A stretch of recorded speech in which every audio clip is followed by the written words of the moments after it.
Robbie Wolf, a contestant on American Pickers, has some posh new goods in his store that he wants to pick over.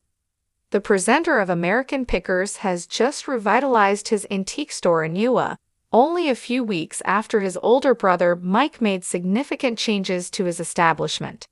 Robbie is the owner and operator of his own store, United Service Motors, which is located in Davenport, Iowa. When he is not out searching for vintage treasures, he is traveling. Robbie paid a total of $200,000 for the commercial real estate facility that was located in Davenport, Iowa, in the month of March 2021. There was a new roof installed on the structure, which cost $24,755, and plumbing and electricity were installed at a cost of $900. Garage door makes it all come together, the personality of the History Channel commented on Instagram following the sale of what she had purchased. Love the history of this building, erected in 1939 as an automobile building in downtown Davenport. It will go on. There is a picker's heaven hidden beyond that enormous garage door. There are a few of historic automobiles among the new products. In the center of the garage, there is an old Ford vehicle that is full of dust and sits there.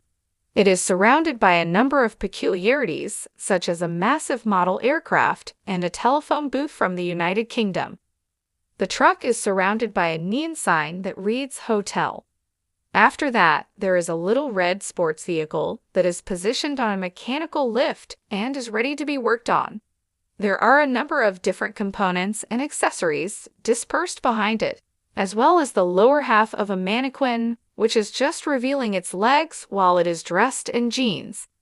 In a different location, a rack of raggedy jackets and shirts may be seen behind a vehicle engine that has been hollowed out.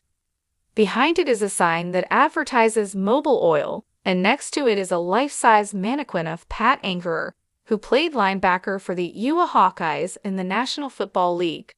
Pat is wearing his full uniform and is in the middle of his stride. His name and the number 43 are printed on the back of his outfit. Robbie seemed to have a soft spot for the former Indianapolis Colt, who was born in Bettendorf, which is the city that is located just across the river from Davenport. On the other side of it, there is a wall of metal and tin signage that shows ads and information from several years ago. Near a number of posts that are based on mechanics, there is a reflective stop sign that stands guard. A service that aligns wheels is being advertised by one. There are also plugs for engine oil and batteries. There is a big neon cross with the inscription Jesus Saves that stands above anything else. Throughout the shop, you will find classic signage as a typical feature.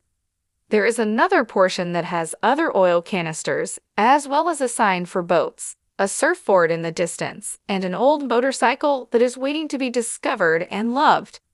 EXCURSIOUTHEOUTDORS.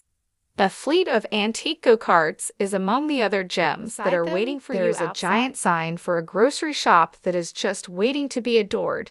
It is possible to see an oil stain on the concrete floor, which is indicative of a vintage roadster that has been repaired. It is difficult to find the business in the town. Having additional space outside allows for a greater number of cars that are in a state of disrepair or inoperable, in addition to a tall clock tower.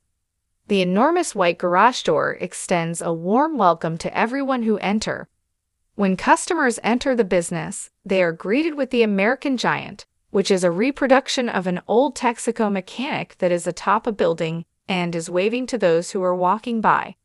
In close proximity to him is a billboard that highlights the downtown area of Davenport and has the motto "Made and Molded by History."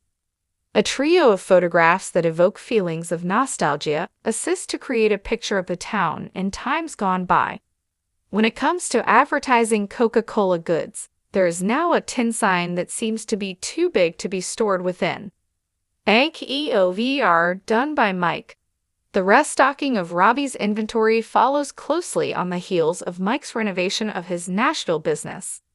His followers have been criticizing the reality show presenter for filling his stores mostly with stuff from his show that was sold at exorbitant prices. The antique archaeology business is owned and operated by Mike while he is not out picking.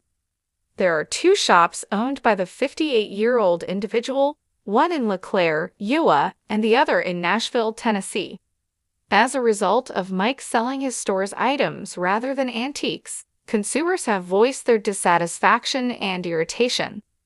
Mike has replenished his Nashville shop with fresh selections, as the United States Sun is able to tell in an exclusive report. Store employees change up the layout monthly by moving around the antiques and merchandise, an insider told the United States Sun in an exclusive interview. It seems that Mike has given his okay to the new interior design. When Mike comes in for his monthly visit, he loves being surprised by the changes, the insider was quoted as saying further.